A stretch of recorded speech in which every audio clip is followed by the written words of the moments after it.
Hello all. In this video, we're going to dig into information theory and the formulas that let us calculate values around information, entropy, gain that we need in order to be able to build a decision tree with this algorithm, with the ID3 algorithm. Okay, information gain. That's our central idea. So information theory is talking about trying to grapple with information as a measurable thing. And so there are three terms that are going to be super important for us. Entropy is the first one. This is the amount of uncertainty that we have in a given situation. So one way to we'll think about this is if we have a question that we might ask, we think of that as a random variable in probabilistic terms. And entropy measures how uncertain we are about the value of that random variable and how much we would be less certain if we found out the value of that random variable. And I'm going to do an example in a second that hopefully will illustrate this a little bit more. Gain is defined to be the entropy of the current situation minus the remainder. And remainder is the amount of additional information we will need after asking this question. So just asking one question may not resolve a situation completely. The remainder is the uncertainty we have left. And so what we gain is the entropy we have after we've asked the question minus the remaining entropy in some sense, the remainder, which captures the entropy that's left over. If we ask a useless question, then the entropy after asking the question will be the same as it was before asking the question, and so the gain will be 0 or close to 0. So the higher the gain, the more uncertainty we're eliminating, and therefore the better the more we know afterward.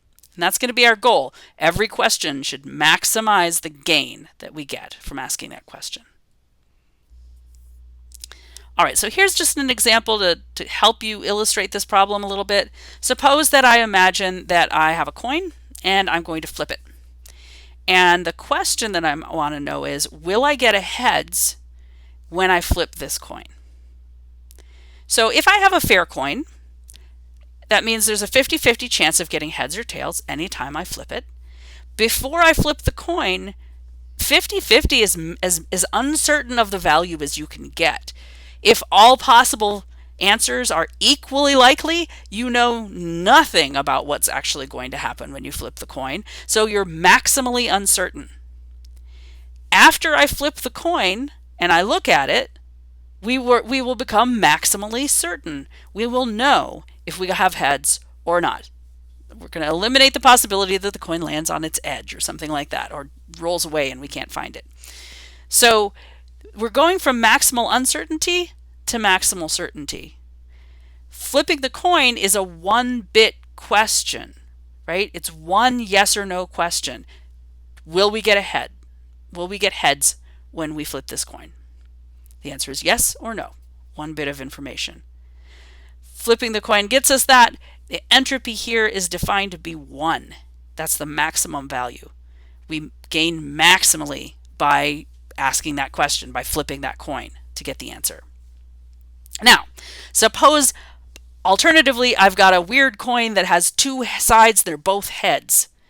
And so I know no matter what, when I flip that coin, I'm going to get heads. Then asking the question, or actually flipping the coin, we see that we have heads, but we have gained nothing in information.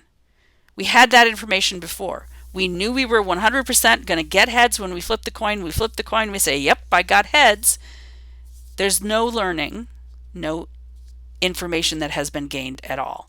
So the entropy here is 0 because there's nothing to be learned. Asking the question, flipping the coin is pointless. Now, the more interesting cases are those that lie in between those two extremes. If you have a weighted coin and you know you've flipped it 1,000 times, and you know that 80% of the times it comes up heads and 20% of the time it comes up tails. That's a slightly more complicated situation. We actually need the formulas then to do these calculations, but it's we're not maximally uncertain, but we are uncertain. And so there is some value to actually flipping the coin to answer the question. And that it just depends on these probabilities exactly how much we're going to learn or what the entropy is. Okay, so let's start looking at how we calculate these things. So we're going to start with this first formula. The first formula here is the information you get from an event occurring. I sub E, I of E. So I is information, E is some event, like flipping a coin. Or, and we get into the data, it'll be like, an event would be like learning the value of an attribute.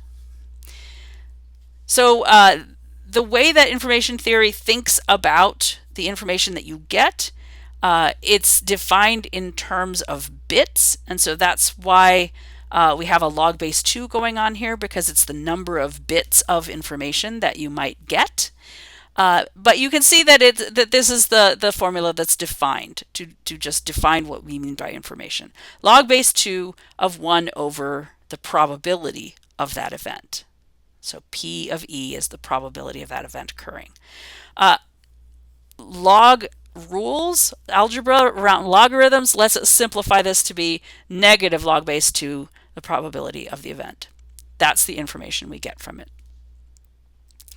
So when we think about this in the context of decision tree building, each attribute we find out about increases our knowledge of the ultimate category that we're going to get for that instance. So we focus on information about the classification category. That's what we're looking at. We want to know how much information do we gain about the classification category by asking about a given attribute. Not just how much information do we gain by knowing what that attribute is. What matters to us is how does that affect our classification. And we want to maximize the information about the classification category that we get when we ask a certain question. Okay. More math. We have formulas here. These are standard formulas. I'm going to make some variations on them in places because I think when you start to actually try to code them, you'll immediately run into the need for some of these variations. So they're a little closer to pseudocode than just a math formula by itself. All right, there's a key idea here. Let me not block it with my camera view. We're computing our probabilities here based on a data set. So we're going to talk more about probability later on, but we're just going to touch on this for now. We're computing probabilities based on a set of examples and in terms of a set of possible attributes. So all examples have values for every attribute. It's a table. It's fully filled in.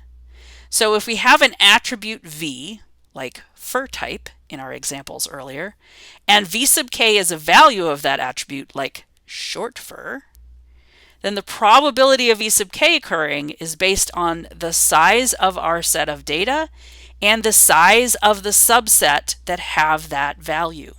So we want to look at the proportion of dogs with short fur out of all the dogs in the data set. And that's what this formula is calculating. The probability of having a short-haired dog is just the size of the set of short-haired dogs divided by the overall size of the set of dogs. Okay, that gives us a way to calculate the probability. When we look at the entropy of a certain attribute or random variable, we have these other terms. So we're going to call entropy H. So entropy is going to be defined around an attribute. So the attribute V, we'll want to know what's the entropy of that attribute. So if we asked about that attribute, how much information would we gain? And the standard formula that you see is not this one. I just thought this one was slightly more clear. What we're going to do is for that attribute, it has some number of different values. And so we calculate the probability of each of those values happening times the information associated with that value happening. And remember, that's the formula we saw up above. and then we're going to sum over those. So in some sense, we're doing a weighted sum where the weights here are the probabilities, and we're weighting based on the information gain. Well, I don't know whether that makes sense as a weighted sum, but we are summing over the different values, and then for each we're multiplying the information and the probability together. The way it is usually written is this lower formula where they've just substituted in the negative log base 2 of the probability of v sub k, and they've pulled the negative out front, because those are just like algebraic manipulations you can do. So, and in a way that actually is nicely clear that the entropy is essentially, you look at all the different values of that attribute, you calculate the probability and the log of the probability, you multiply them together, add the whole thing up and make it negative. And that's entropy. Now, our probabilities, as we said before, they're based on the sizes of the set. So you can actually redefine entropy in these terms. So I have it here as entropy is relative to an attribute and a set of examples. That's where we're actually going to get those probabilities from. So I've just substituted that in to our formula because this is what you're actually going to do if you have a data set and you want to calculate entropy on it. You're going to be adding up the sizes of these sets and doing the division and all of that by hand. You can, in other contexts, you have the access to the probabilities directly perhaps, and so you can calculate them that way. But we are going to be doing it like this. All right, in order to calculate gain, we need remainder, if you remember. So what we want is the entropy associated with an attribute minus what will remain if we ask about that attribute. And so we have to do some extra work here. And I'm going to just break this so that it's not broken across 2 pages. Here we go. The remainder represents the entropy that is left after you ask about the current attribute. So that means we have to take into account all the different possible answers to the question, and we need to compute the entropy of each of those situations. So when we ask the question, it divides into subsets based on the different values. And then for each of those new subsets, we will calculate entropy just for that subset. And we'll do a weighted sum of those entropy values. And that's going to be how big that subset is as a proportion of the original set of examples. And we'll go through an example of this later. But here is the formula. I'm going to try and keep all the text here and still have the formula visible to you. So remainder,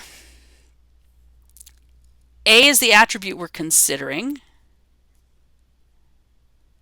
And remember, I said this before, we care about the gain in terms of the classification category. So we actually have 2 attributes that are part of the remainder calculation. One is the attribute we're asking about, the thing that we're going to use to subdivide the data. But the other piece is the classification category. That's the thing we're actually caring about gaining on. We don't care about the gain and the other attributes by themselves. We care about how they influence our understanding of the classification category. So this is is it a good dog or not? So A would be something like fur type. V would be, is it a good dog or not?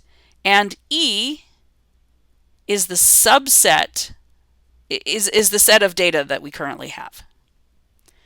All right, so then we have this big calculation over here. We're calculating the entropy for each value. So we're assuming we ask about attribute A. That's going to divide our data set into, say, short-haired dogs and long-haired dogs. And so E sub I would be at one point the set of short-haired dogs, and for another term in the summation it would be the set of long-haired dogs. And we're asking what's the entropy around the classification category for that subset of dogs. What's the entropy for is it a good dog or not if we look at just short-haired dogs or just long-haired dogs? That's what this term is calculating. And then we're scaling that by the scale, the proportion of the data set, which is short versus long-haired.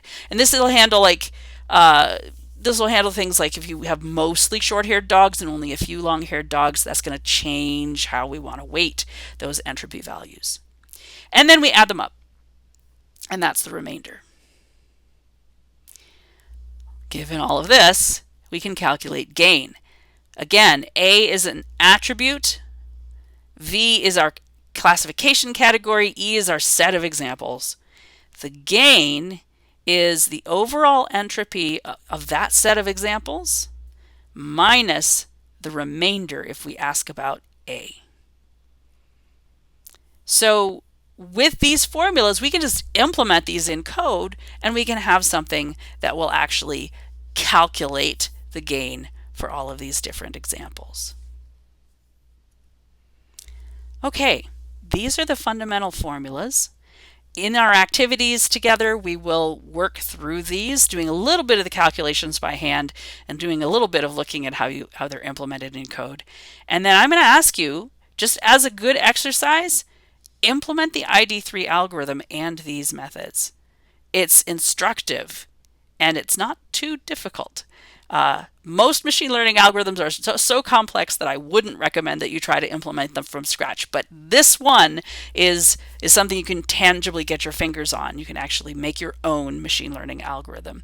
And you learn a lot in the process about exactly what's going on here. Now, hopefully what you've seen here is that we have some really detailed mathematical ideas that are building out from probability theory into the realm of information theory. And so again, this is a statistical pattern finding method. It's just guided by these ideas from information theory. And that helps us to build a good tree, not guaranteed optimal, but a good tree that will hopefully not be too specific to our data set, that will generalize well. All right, I will see you in the next video, and that will be hopefully very soon.